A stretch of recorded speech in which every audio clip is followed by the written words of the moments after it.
Hello students, હું છું હિરેન રાજગુરુ અને આજે આપણે જોવાનું છે બીકોમ સેમ 2નું બિઝનેસ એકાઉન્ટિંગ 2. એમાં આપણે યુનિટ નંબર 5 જોવાનું છે. યુનિટ ખરેખર 3 ભાગમાં વિભાજિત થયેલું છે. પહેલાં આપણે શેરમૂડી ભંડોળમાં ફેરફાર માત્ર થિયરિકલ આપણે નોલેજ લેવાની છે, બરાબર છે. 1-2 આમનું છે જોશું આપણે, બરાબર, પણ મોસ્ટ ઓફ થિયરી જ છે. કદાચ એકાદો ક્વેશ્ચન થિયરીમાંથી તમને પૂછી લે, બરાબર છે. આમ તો પ્રેક્ટિકલ સમનું જ આપણને કીધું છે, પણ છતાંય આપણે થિયરી ઉપર પણ થોડોક બેઝ રાખશું. પછી બીજા નંબરમાં આપણને 5B કીધું છે, બોનસ શેર. એમાં આપણને પ્રેક્ટિકલ સમ આવશે, બરાબર છે. એમાં આમનોંધ અને કદાચ પાકું સરવૈયું પૂછાઈ જાય. અને ત્રીજા નંબરમાં શેર બાયબેક છે, બરાબર, એટલે કે શેરની પરત ખરીદી.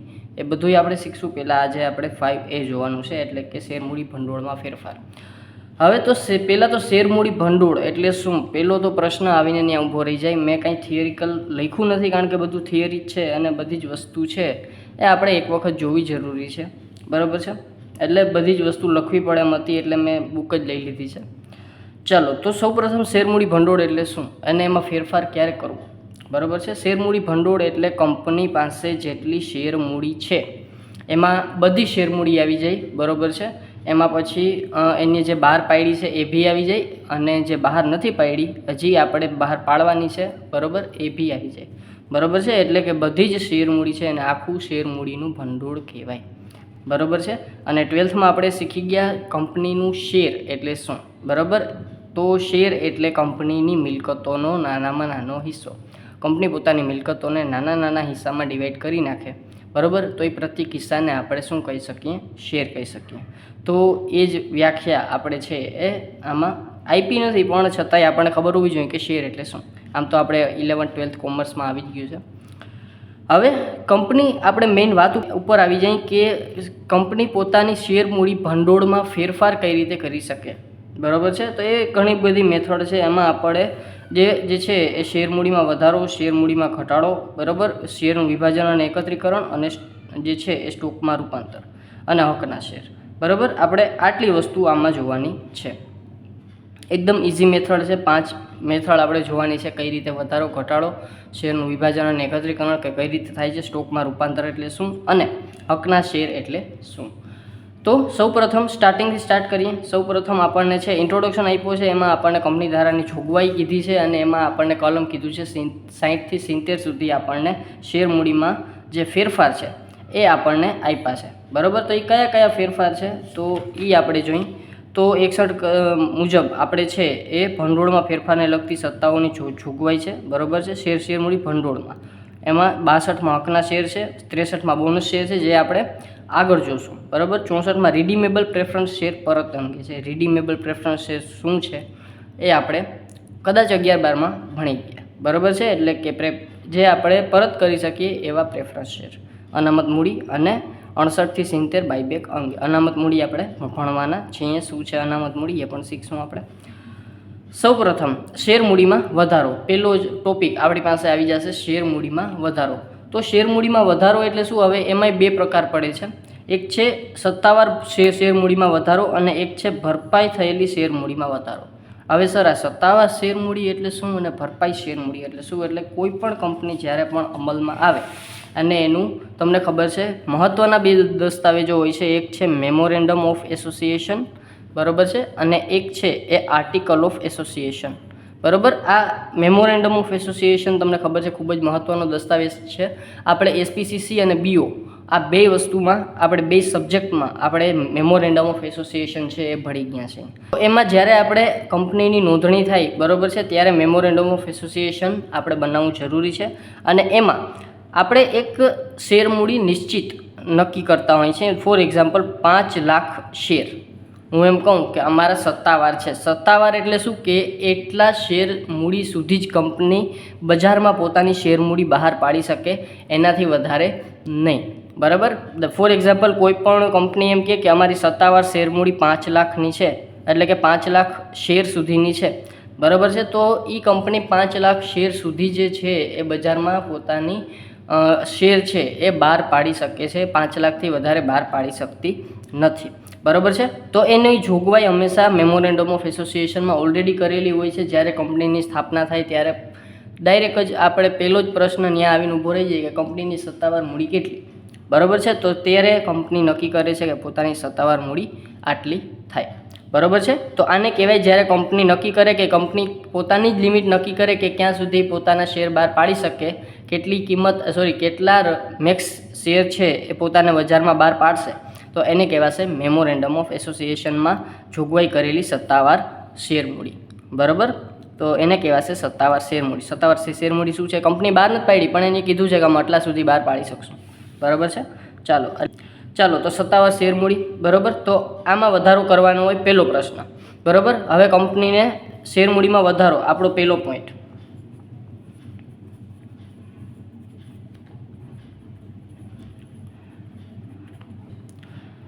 શેર મૂડીમાં વધારો કઈ રીતે કરી શકે? તો કે પહેલાં તો જે છે એ આપણા જે સત્તાવાર શેર મૂડી, પહેલાં આવશે સત્તાવાર શેર મૂડી,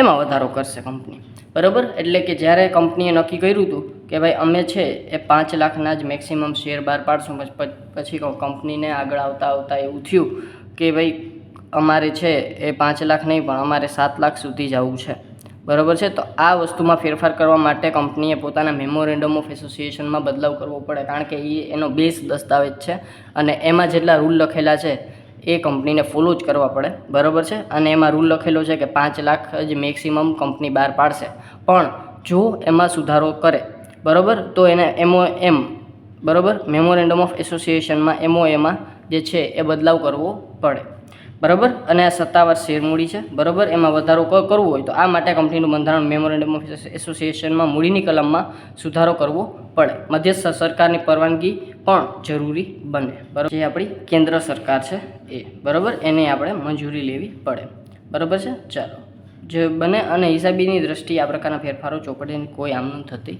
નથી. ચાલો, ભરપાઈ થયેલી શેર મૂડીમાં વધારો કરવો. હવે પહેલો પ્રશ્ન એ કે ભરપાઈ થયેલી શેર મૂડી એટલે શું? ભરપાઈ થયેલી શેર મૂડી એટલે મેં તમને વાત કરી પ્રમાણે સત્તાવાર શેર મૂડી તો આપણને ખબર છે, બરાબર છે.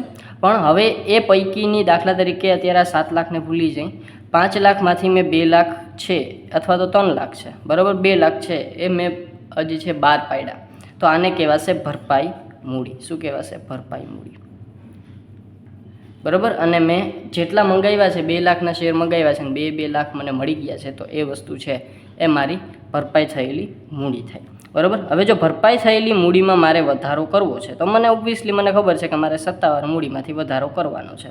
તો એમાં કાંઈ નહીં, આ 5 લાખમાંથી હવે બાકીના મારી પાસે કેટલા રહ્યા હતા કે 3 લાખ, બરાબર. હવે 3 લાખ સુધી હું બહાર પાડી શકું.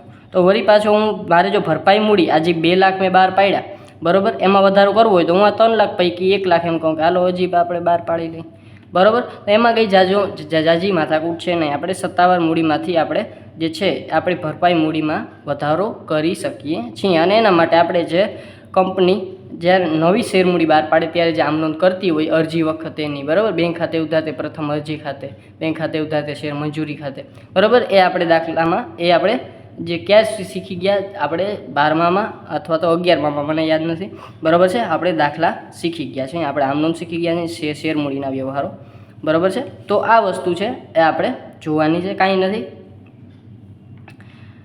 જે છે એ આપણે આપણી ભરપાઈ મૂડીમાંથી જ આપણે છે એ શું કરશું? ભરપાઈ મૂડીમાં વધારો કરવા માટે આપણે શું કરશું? તો કે આપણે જે સત્તાવાર મૂડી છે એમાંથી જ આપણે બહાર પાડી દઈશું. અને એના માટે આપણે જે આમનોંધ કરતા હતા એ આપણે આમનોંધ કરવાની. દાખલા તરીકે આપણે પ્રથમ હપ્તો મંગાવ્યો, હપ્તાની મંજૂરી આવી અને પછી એ બધી જ વસ્તુ આપણે ક્યાં લઈ ગયા? આપણા શેર મૂડી ખાતે, બરાબર. તો એ બધી આમનોંધ એમાં આવશે, પણ આ આમનોંધમાં આમાં બહુ જ વધારે જરૂરી નથી એટલે હું લખતો નથી. ચાલો, તો બહાર નહીં પાડેલા શેર બહાર પાડીને કંપની પોતાની ભરપાઈ મૂડીમાં વધારો કરી શકે છે. મેં તમને કીધું એ પ્રમાણે કે 3 લાખ આપણે બહાર નથી પાડ્યા, 2 લાખ પાડ્યા હતા, એ પૈકીના હવે આપણે કોઈ વધારાના શેર બહાર પાડવા છે તો એ બહાર પાડીને આપણે ભરપાઈ મૂડીમાં શું કરી શકીએ? વધારો કરી શકીએ. ભરપાઈ મૂડી એટલે આપણે બહાર પાડેલા શેર, બરાબર છે. ચાલો, આ રીતે શેર મૂળ કિંમતે પ્રીમિયમથી બહાર પાડી શકાય છે. જો આ રીતે મૂળ કિંમતે અથવા તો પ્રીમિયમથી, આ તો તમને ખબર જ હશે વટાવ અને પ્રીમિયમ શું છે, છતાંય હું તમને સમજાવી દઉં કે દાખલા તરીકે 100 રૂપિયાનો એક શેર છે. હવે હું એમ કહું કે મારે પ્રીમિયમથી બહાર પાડવું છે, બરાબર. 100 રૂપિયાનો શેર છે અને હું મંગાવું કેટલાના? 105 રૂપિયાના. અને 5 રૂપિયા વધારાનું શું છે? એ આપણું પ્રીમિયમ છે, બરાબર. હવે દાખલા તરીકે એમ કહું કે મારે વટાવથી મંગાવવા છે, તો વટાવથી કઈ રીતે મંગાવાય? તો કે એ 5 રૂપિયા ઓછા એટલે કે 95 રૂપિયા લેખે હું મંગાવું તો એને કહેવાય 5 રૂપિયા વટાવ. બરાબર, એકદમ ઇઝી છે, કાંઈ નથી. બરાબર છે. પ્રીમિયમ ક્યારે, વટાવ ક્યારે, અને એમાં તમને ખબર છે આમનોનમાં ફેર પડી જાય. શું થાય તો કે બેંક ખાતે ઉધાર જો પ્રીમિયમ હોય કેટલું થાય તો કે પ્રીમિયમ 5 રૂપિયા લખાયેલું છે તો 105 રૂપિયા લખાય. બરાબર, બેંક ખાતે આવશે અને તે કેના ખાતે? પ્રીમિયમ ખાતે, અને બાકીનું છે એ કેના ખાતે? શેર મૂડી ખાતે. બરાબર, એટલે કે 100 રૂપિયા શેર મૂડીના અને 5 રૂપિયા પ્રીમિયમના. બરાબર, અને બધે બધા રૂપિયા આપણને બેંક ખાતે મળી જાય. આવી આનાથી ઉલટું વટાવમાં અહીં 95 રૂપિયા આવશે. બરાબર, અને પ્રીમિયમને જગ્યાએ વટાવ ઉધાર થઈ જશે. બેંક ખાતે ઉધાર, વટાવ ખાતે ઉધાર, તે શેર મૂડી ખાતે. બરાબર, એકદમ ઇઝી છે, કાંઈ નથી. બરાબર, આવી રીતે આમનોંધ આપણે કરી શકીએ, પણ આમાં આમનોંધ કરવાની જરૂર નથી. મૂડી શેર મૂળ કિંમતે કે પ્રીમિયમથી બહાર પાડી શકાય છે. બરાબર, પ્રીમિયમ કેને કહેવાય મેં તમને સમજાવી દીધું. શેર પર રકમ હપ્તે કે એકી સાથે મંગાવી શકાય. મેં તમને કીધું પ્રથમ હપ્તો, બીજો હપ્તો, ત્રીજો હપ્તો એમ મંગાવો અથવા તો બધી રકમ ભેગી મંગાવો તો ડાયરેક્ટ તમારે એ જ વસ્તુ થઈ જશે કે બેંક ખાતે ઉધાર તે શેર મૂડી ખાતે, અથવા તો હપ્તે મંગાવો તો બેંક ખાતે ઉધાર તે પ્રથમ હપ્તા ખાતે, બેંક ખાતે ઉધાર તે દ્વિતીય હપ્તા ખાતે, બીજા હપ્તા ખાતે, અથવા તો છેલ્લા હપ્તા ખાતે, જે હોય તે. અને છેલ્લે બધી જ છે એ તમારે ક્યાં દઈ દેવાની? શેર મૂડી ખાતે. ચાલો, તો પછી આ થઈ ગયું. વખતે શેર મૂડી બહાર પાડતી વખતે જે પ્રકારની નોંધ થાય છે મેં તમને કીધું પ્રમાણે લખવાનું થાય. ભરપાઈ થયેલી શેર મૂડીમાં વધારો કરતી વખતે કંપની પોતાના ચાલુ શેર હોલ્ડર્સને તેમને ધારણ કરેલ શેરના પ્રમાણમાં નવા શેર ખરીદવાની ઓફર કરે છે. આ માટે કંપની ઓછામાં ઓછા 15 દિવસની નોટિસ. આ હકના શેરની વાત કરે છે, પણ હકના શેરની વાત આપણે આમાં કરતા નથી. હકના શેરની વાત આપણે અલગથી કરશું. બરાબર છે. ચાલો, તો આ થઈ ગયું આપણે શેર મૂડીમાં વધારો. બે રીતે કરી શકીએ. એક તો જે સત્તાવાર મૂડીમાં ફેરફાર કરીએ આપણે એ. બરાબર, એ તમને કહી દીધું કે મેં કઈ રીતે આપણે મેમોરેન્ડમ ઓફ એસોસિએશનમાં બદલાવ કરી શકીએ. અને જે છે એ ભરપાઈ થયેલી શેર મૂડીમાં તો કાંઈ નથી. જે શેર આપણે સત્તાવાર છે એમાંથી જ આપણે છે એ ભરપાઈ થયેલા શેર બીજા બહાર પાડશું. અને એમાં આપણે આમ નોંધ જે રીતે કરતા હોય એ રીતે આપણે કરવાની છે. બરાબર, ખાલી લખવાનું જ છે તમારે, બીજું કંઈ કરવાનું નથી. પછી છે બીજા નંબરમાં શેર મૂડીમાં ઘટાડો. અહીંયા શેર મૂડીમાં વધારો આપણે બે રીતે કરતા હતા. બરાબર, ભરપાઈ થયેલી શેર મૂડીમાં, અને જે છે એક રીતે આપણે સત્તાવાર શેર મૂડીમાં વધારો ઘટાડો કરતા હતા. બીજા નંબરમાં છે બીજો પોઈન્ટ આપણો છે એ શેર મૂડીમાં ઘટાડો. હવે જુઓ, શેર મૂડીમાં ઘટાડો આપણે કઈ રીતે કરી શકીએ? તો મેં તમને કીધું કે આપણી પાસે બે શેર મૂડી હોય. એક હોય સત્તાવાર શેર મૂડી અને એક હોય છે ભરપાઈ થયેલી અથવા તો બહાર પાડેલી. બરાબર છે, આપણે ભરપાઈ થયેલી અથવા તો બહાર પાડેલી બેમાંથી કોઈ નામ આપી શકો. આપણે બહાર પાડેલી રાખીએ. બરાબર, હવે તમે ઘટાડો કેમાં કરી શકો? જે બહાર પાડેલી નથી અથવા તો ભરપાઈ થયેલી નથી.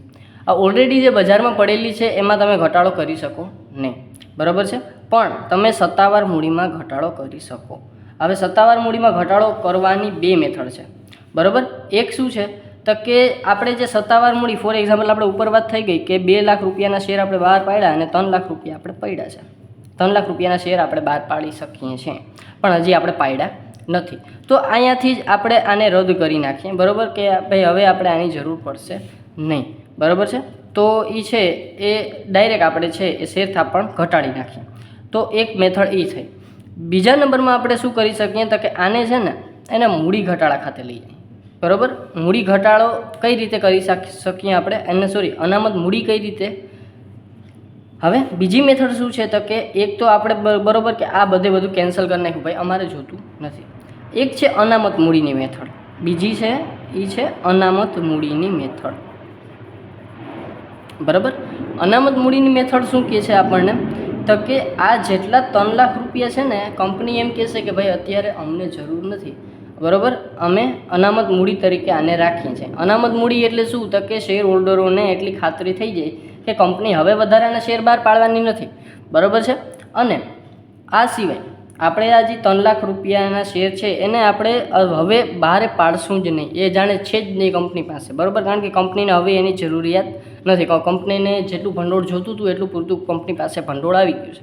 હવે કંપની આ જે સત્તાવાર શેર છે 3 લાખના એને હવે ફ્યુચરમાં બહાર પાડશે નહીં. રહેશે ખરી, બરાબર, પણ એને બહાર પાડશે નહીં. એટલે એને કહેશે એ અનામત મૂડી. બરાબર, તો અનામત મૂડી છે ને એને કંપની છે એ ક્યારે બહાર પાડશે? હવે જ્યારે કંપની વિસર્જન પામશે ને ત્યારે, બરાબર. અને એને છે એ પછી જો લેણદારને જો જોતા હશે, બરાબર, તમને ખબર છે કે વિસર્જન સમયે બધાને ચૂકવણું કરવાનું હોય છે, ઇક્વિટી શેર હોલ્ડરો, પ્રેફરન્સ શેર હોલ્ડરો, લેણદારો જે છે ડિબેન્ચર હોલ્ડરો, તો એ બધાને ચૂકવવામાં સરળતા રહે. એટલે છેલ્લે કંપની જ્યારે વિસર્જિત થાય ત્યારે આ છે એ કંપની બહાર લેશે, બરાબર છે. એટલે છે એ આ રીતે કંપની બે રીતે છે આના જે છે શેર મૂડીમાં ઘટાડો કરી શકે, પણ સત્તાવાર મૂડીમાં જ ઘટાડો થાય. એક તો પૂરેપૂરી નીલ કરી નાખે, બરાબર છે, જે 3 લાખ જાણે છે જ નહીં એને કટ જ કરી નાખે, બરાબર, સત્તાવાર મૂડીમાંથી. સત્તાવાર મૂડી હવે કંપની પાસે છે જ નહીં એવું સમજી લે. પછી બીજા નંબરમાં અનામત મૂડી ઊભી કરી નાખે. અનામત મૂડી એટલે તમને મેં કીધું કે 3 લાખ રૂપિયા હવે જાણે કંપની બહાર નહીં પાડે, બરાબર છે, ખાલી અનામત મૂડી તરીકે 3 લાખ રાખશે શેર અથવા તો રૂપિયા જે હોય ત્યાં, બરાબર છે. અને પછી જ્યારે કંપની વિસર્જિત થશે ને, વિસર્જન પામશે ને, ત્યારે કંપની આ 3 લાખ શેર જે છે એ બહાર પાડશે અને પોતાના જે લેણદારો છે અથવા તો કંપનીના શેર હોલ્ડરો છે એને આ વસ્તુનો લાભ આપશે, બરાબર છે. ચાલો, તો એમ જ આપણને છે આ બધી વસ્તુ છે એ આપેલી છે, આપણે એકવાર વાંચી લઈ. કંપનીએ જે શેર બહાર ન પાડ્યા હોય તે રદ કરી અને શેર થાપણમાં ઘટાડો કરી શકે, જે મેં પહેલી મેથડ કીધી તમને, બરાબર છે, એ વસ્તુ છે. આથી કંપની સત્તાવાર મૂડી ઘટે છે, પરંતુ ભરપાઈ થયેલી મૂડીમાં ફેર પડતો નથી, બરાબર. એ તો આપણે 2 લાખ તો બહાર પાડ્યા છે, એ તો બહાર પાડ્યા જ છે ને, બરાબર, એમાં તો કાંઈ ફેર પડ્યો નથી. પછી જો કે આ પ્રકારના મૂડી ઘટાડામાં મેમોરેન્ડમ ઓફ એસોસિએશનની મૂડીની કલમમાં ફેરફાર કરવો પડે છે, બરાબર. આપણે જો સત્તાવાર મૂડીમાં ફેરફાર કરીએ, સત્તાવાર મૂડી કેન્સલ કરીએ, તો આપણે જે મેમોરેન્ડમ ઓફ એસોસિએશનમાં સત્તાવાર મૂડી આપણે 5 લાખની બોલે છે એની જગ્યાએ આપણે ઘટાડો કરીને કેટલી કરવી પડે? 3 લાખનો ઘટાડો કરવો પડે, બરાબર છે. પણ આમ કરવા કરતાં જે છે કંપની બીજી મેથડ વધારે યુઝ કરે છે, કારણ કે એમાંથી છે એ કંપનીને ફ્યુચરમાં કદાચ એ ફડચામાં જાય અથવા તો કંપનીનું વિસર્જન થાય, બરાબર છે, તો એની પાસે એટલીસ્ટ આ જે 2 લાખ રૂપિયા છે, 2 લાખ રૂપિયા અથવા તો 2 લાખ એની ઇક્વિટી શેર મૂડી છે એની પાસે રહીએ અને એના જે દેવાદારો છે એને થોડોક હાશકારો રહે કે ના કદાચ અમારા પૈસા વસૂલ થઈ જાય. મૂડી ઘટાડવાનો એક બીજો પણ રસ્તો છે અને તે છે અનામત મૂડી જાહેર કરવાનો, બરાબર. સંચાલકોએ જો એમ લાગે કે બહાર પાડેલ મૂડી નહીં મંગાવેલ મૂડીની કંપની સંચાલન માટે ભવિષ્યમાં જરૂર નહીં પડે, બરાબર છે. હવે જો એમ લાગે કે બહાર પાડેલ મૂડીમાંથી નહીં મંગાવેલ મૂડી, હવે નહીં મંગાવેલ મૂડી એટલે કે જે બહાર નથી પાડી એવી મૂડી, બરાબર છે, કંપનીના સંચાલનમાં ભવિષ્યમાં જરૂર નહીં પડે તો કંપની ધારાની કલમ 65 મુજબ સામાન્ય સભામાં ખાસ ઠરાવ પસાર કરી અને એમ નક્કી કરી શકે કે કંપનીના વિસર્જન સિવાય નહીં મંગાવેલ મૂડી કંપની મંગાવશે નહીં. એટલે કે કંપની હવે આ સત્તાવાર મૂડીમાંથી જે એની મૂડી છે એ હવે લેશે નહીં. આવી ન મંગાવેલી મૂડીની રકમને અનામત મૂડી કહે છે. મેં તમને કીધું એ પ્રમાણે લેણદારની દ્રષ્ટિએ અનામત મૂડી એ એક સલામતી છે અને વિશ્વાસ છે, રક્ષણ છે કે જે શેર હોલ્ડરો માટે અનામતની મૂડી એ જવાબદારી રૂપ બને છે અને વિસર્જન સિવાય સંચાલકો આ રકમ શેર હોલ્ડરો પાસેથી મંગાવી શકતા નથી અને શેર હોલ્ડરો નિશ્ચિત રહે છે એકવાર અનામત મૂડી નક્કી થાય ત્યારબાદ સામાન્ય મૂડીમાં બદલી શકાય નહીં, બરાબર. એક વખત તમે નક્કી કરી લીધું કે ભાઈ આ અનામત મૂડી છે, પછી તમે એને પાછું એમ ના કહ્યું કે ના ના ના ના હવે અમારે આ સત્તાવાર મૂડી પાછી કરવી છે, તો એ વસ્તુ થાય નહીં. એકવાર અનામત મૂડીમાં થપ્પો લાગી ગયો એટલે એ વસ્તુ કમ્પ્લીટ, બરાબર છે. ચાલો, મંગાવી શકાતા નથી અને શેર હોલ્ડરો નિશ્ચિત રહે છે, બરાબર. ફક્ત વિસર્જન સમયે જ છે તે મંગાવી શકાય છે અને એના માટે આર્ટિકલ્સમાં જોગવાઈ હોવી પણ જરૂરી છે. આર્ટિકલ તમને ખબર છે, આર્ટિકલ ઓફ એસોસિએશન બીજા નંબરનું ખૂબ જ મહત્ત્વનો દસ્તાવેજ છે. ચાલો, આ થઈ ગયું શેર મૂડીમાં ઘટાડો. 2 પ્રકારે આમાંય આપણે છે, એક તો પૂરેપૂરી સત્તાવાર જે છે એ જે મૂડી છે આપણે બાકીની એને આપણે કેન્સલ કરી નાખીએ, પહેલો પ્રશ્ન. બીજા પ્રશ્નમાં આપણે અનામત મૂડી તરીકે એને જવા દઈએ.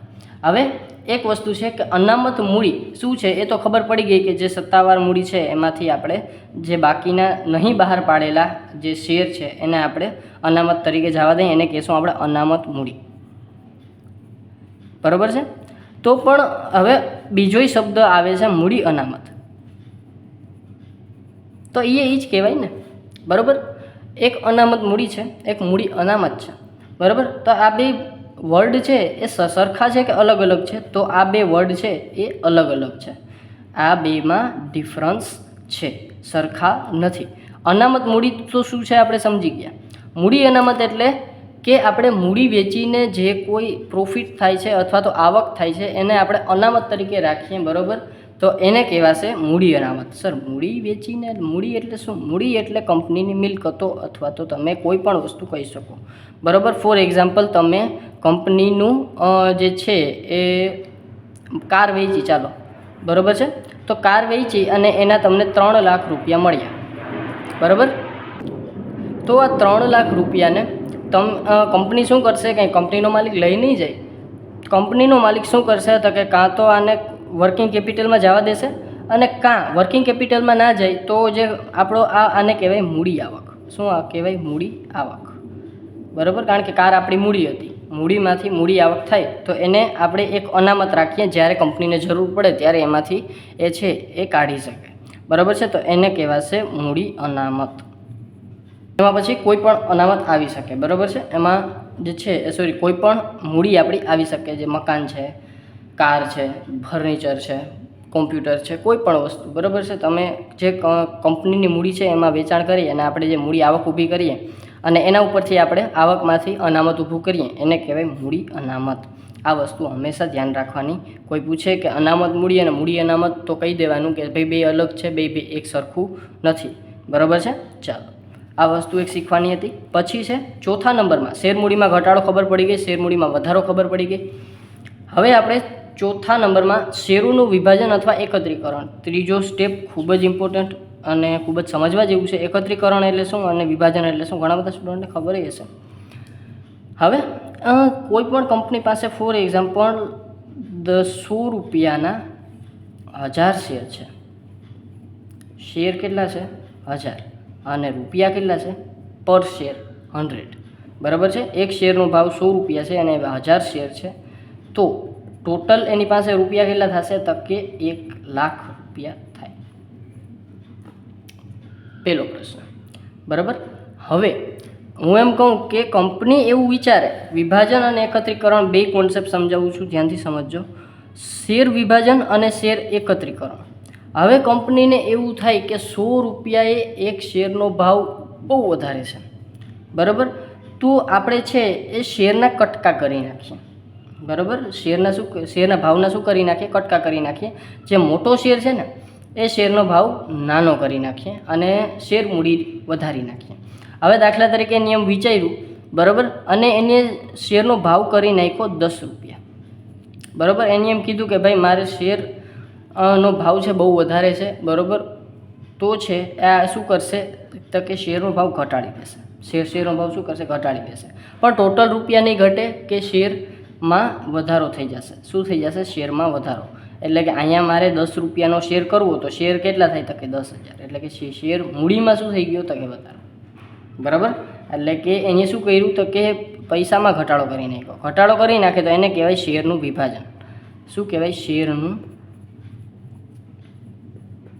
વિભાજન. વિભાજન એટલે કટકા કરવા, બરાબર. એટલે કે એક શેર 1000 શેર હતા એની પાસે, એને 10,000 શેર કરી નાખ્યા અને શેર દીઠ રૂપિયા ઘટાડી નાખ્યા, બરાબર. શેર એની પાસે 1000 હતા, એને 1000ના 10,000 શેર બનાવી નાખ્યા, 10 ભાગ પાડી નાખ્યા અને 10 રૂપિયાનો એક શેર બનાવી નાખ્યો, બરાબર છે. 100 રૂપિયાનો એક શેર હતો, એને 10 રૂપિયાનો એક બનાવી નાખ્યો અને શેર કરી નાખ્યા 10,000.